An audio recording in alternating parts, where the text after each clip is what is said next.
Okay, so probably the most important section that you need to know about in Photoshop is the toolbar. The toolbar is this bar right down here along the left, and there's a bunch of different tools in it. It's actually detachable. You can actually move it if you want to, but I don't know why you'd want to. It's pretty good right here where it is, but for now I'll move it in the center so you get a good view of it in the center. The first item right here, this is the Move tool. If you leave your mouse on it long enough, it'll say Move tool, and it'll even show you the keyboard shortcut to get to it. So if you just press V on your keyboard, you'll automatically switch over to the Move tool. Like right now I'm on the magic wand, I press V on the keyboard, and boom, I'm on the Move tool. And most of the items in here will show you what their keyboard shortcuts are.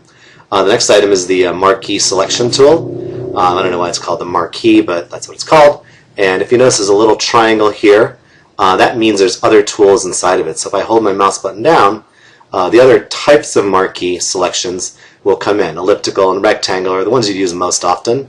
Obviously, you got single row and single column. Same thing, just in a different orientation. Next selection tools are right below it. And these are kind of like the line selection tools. You can select them in lines. The lasso tool, polygon lasso tool, the magnetic lasso tool. These are kind of cool. But we'll go into each of these, when the time comes. Right now, you just need to kind of know where they are, and realize that, if you click on these, you get the other tools inside, and if you leave your mouse on them long enough, it'll actually give you the name of the tool that you're looking for, and the shortcut. There's the crop tool, the 1, 2, 3. I don't know what that is, but the eyedropper tool is the one that's usually visible, and that's the more important one. It's just like a color picker. These are kind of cool tools. We'll learn about these, the patch tool, the healing brush tool. They kind of will fix up problems in your photographs. If you have acne, you can use the patch tool to clean it up on your photograph. These are your drawing tools, paintbrush, pencil, typically the ones you use. This is a very cool tool, the clone stamp tool. You can copy one area of a photograph onto another. Again, you can use it to fix up blemishes on skin, get rid of things you don't want, stuff like that. This is the art history and brush tool. Hardly ever would use this. The eraser is kind of exactly what it says. It erases things. This is a very important area right here you'd use a lot. Usually the paint bucket's the one that's visible, but if it's not, it's going to be the gradient tool. The paint bucket just will fill an area with a color, an area that you have selected with one solid color. The gradient will actually do just kind of what it says. It'll do it like the paintbrush. It'll fill it in, but it'll fill it in with a gradient, like blue to white or green to red, or sometimes even multiple colors. We'll just do like a rainbow. These are your smudge, sharpen, and blur tools. Here you have your dodge and burn tools. These will actually darken an area or lighten an area, depending on what you have it over. So if one area is kind of washed out in a photograph and very, very white, you can burn it to make it darker, or vice versa. If one area is very, very dark, you can dodge it to lighten it up. These are old photography terms. You do this stuff in the darkroom when you had a projector projecting the light on the photographic paper that it was exposing. You'd either block the light or allow only the light to go through to a certain area. And that would alter the photograph you're printing.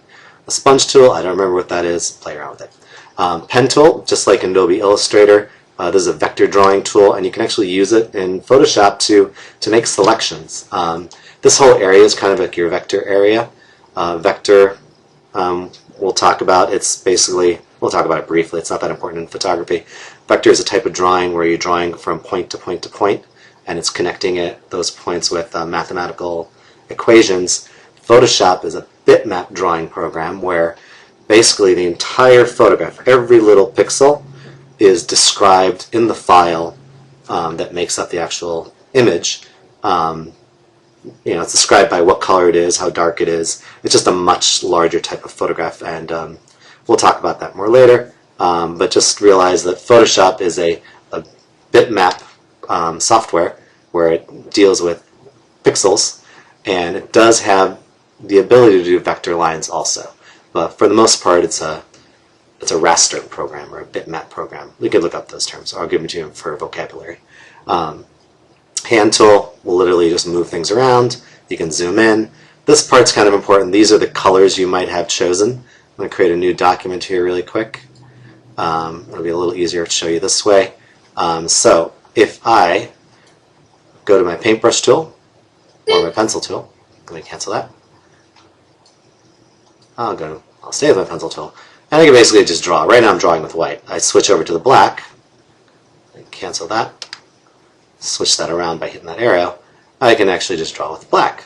My pencil is kind of a dotted pencil, that's why I'm getting that weird line.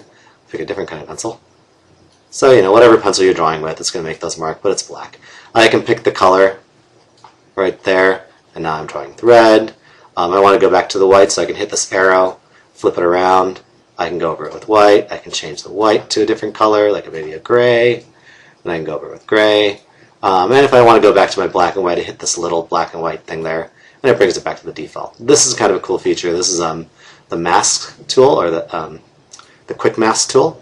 We'll learn about this more later, but it's kind of hard to explain right now without showing you what masks are in the first place. And this is just your screen mode, so I can view my screen in different ways. Full screen, ooh, isn't that exciting? Make the escape key, get out of there. So just the different types of screen modes you can do. Sometimes you want to do a full screen, just so you can just see the artwork you're working on without all the other Photoshop clutter. So that is the toolbar. It's very exciting. Remember, important, other tools are inside here, and if you want to know what the shortcut is or what it's called, just leave your mouse on it and it'll tell you. And the names really describe what they do. So if you can't find something, look for it. Be patient, wait till the name pops up, and eventually you'll find something. Or if you can't remember what something is, like what the heck is this? Leave your mouse on it. It'll tell you what it is. Okay? Nothing's that hard if you put a little bit of effort in. Okay? Thank you.